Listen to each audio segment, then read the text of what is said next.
And that's your Caribbean Report for tonight. And the 8% pay cut is prompting many essential employees, such as police officers and teachers, to quit their jobs. News Channel 8's Wes Small asked the governor how he felt about that earlier today as he toured Central High School. I have to hit you with the 8% issue. You know, the police officers, they're leaving to Afghanistan, Iraq, some to the feds, some to stateside places because they don't want to get hit with, especially the veterans. Now let's take it to the education side. Sure. They're starting to make noise, and we're losing some educators. Are you concerned about the teachers and the educators that we might lose, some of it because of that 8%? Completely. I'm concerned with us losing any amount of experience, talent that we have within our system, whether it be from the educators to the law enforcement side, losing them. But remember, this was a proposal of the Senate. If we remember, let's put it in perspective. The Senate decided that rather than the other course we were looking at, which there's no good choices. I think that's the first thing we've got to accept, that given our economic environment and given what the entire nation is going through, there are no good choices on the public sector side, because the ability to have resources on the public sector side depends on the private sector. And we see what's happening in the private sector with the amount of decreased business that's taking place. Therefore, there's less revenues coming to the government. So there was no good choice here.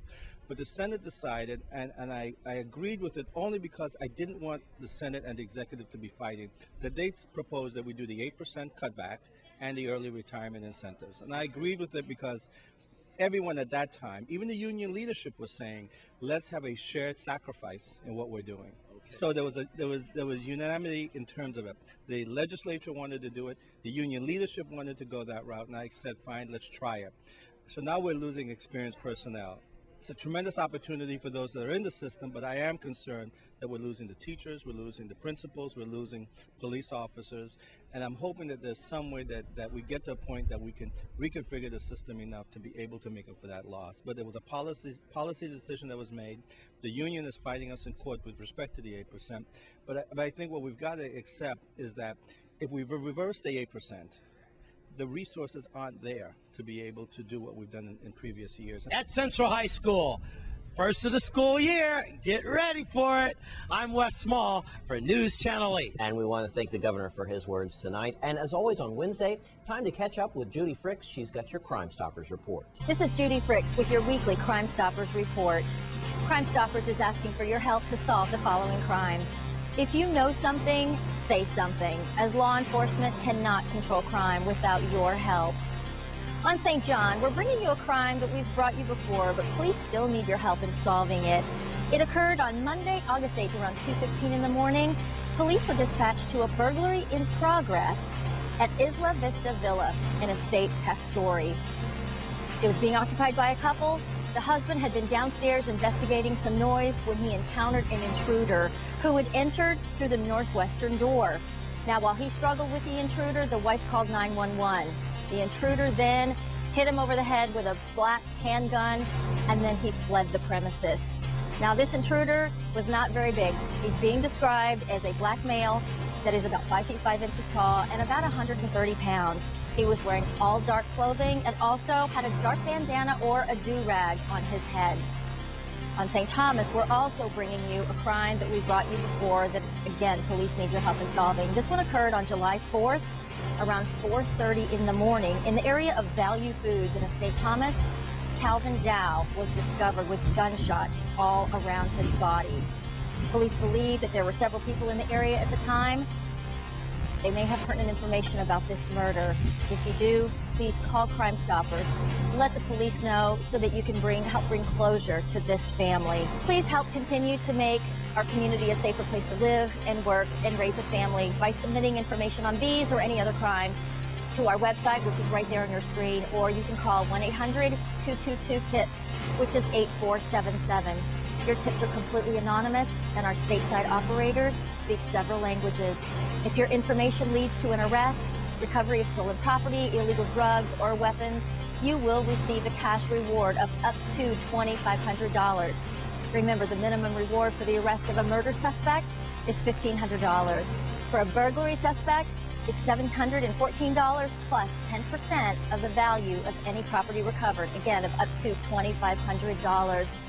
If you want to learn more about exactly how your tips are anonymous, log on to our website at www.crimestoppersusvi.org and click on the Learn About Us button. This has been Judy Fricks with your weekly Crime Stoppers report. Thanks, Judy Fricks, for your Crime Stoppers update. When we come back from this break, we're on the UVI campus. Stay with us.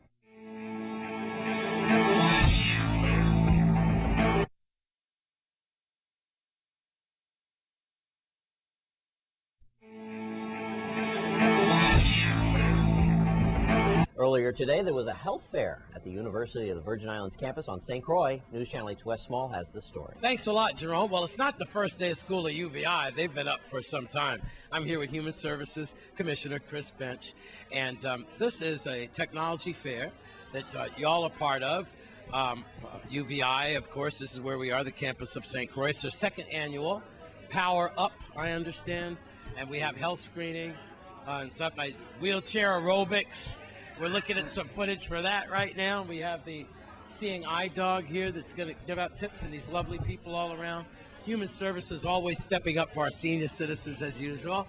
So, Commissioner Finch, you have to be happy about this event. Oh, absolutely, and congratulations go to all the staff that have been planning this, and we're thrilled to have UVI as a partner with this effort.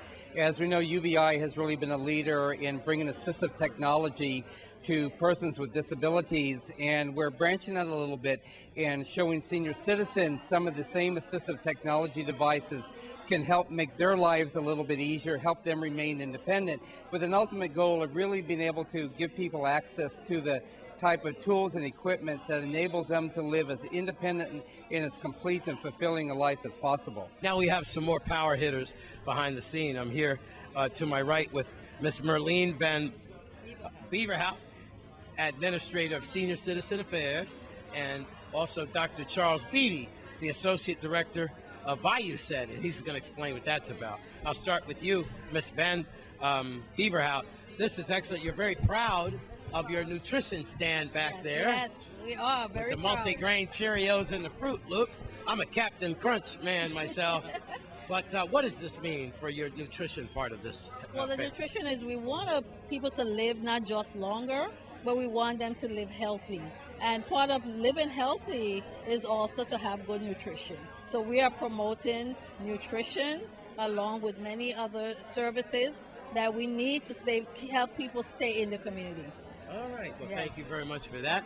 And now, Dr. Beatty, you are the Associate Director of VIUSED. What is VIUSED? VIUSED, that's the Virgin Island University Center for Excellence in Developmental Disabilities. We were founded in 1994. I'm the Associate Director, but we were founded by Dr. Yagan Hoptes, who is a professor at the university, through a proposal that he wrote in 1994. So we've been around for about 15 years, and our purpose for existence is to support individuals and their families who have developmental disabilities, so that individuals in that community can live inclusive lives.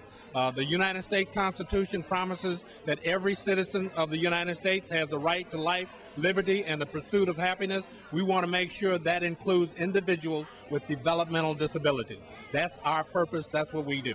Well, again, it's the beginning of the school year, but like I said, UVI has been up and running already, and it's a fantastic thing here with Human Services, folks with disabilities getting exercises and getting a little touch-up, you know, and health screening and everything. Fits right in there with today. At UVI, I'm Wes Small for News Channel 8. Thanks, Wes. A look at your weather when we come back. Stay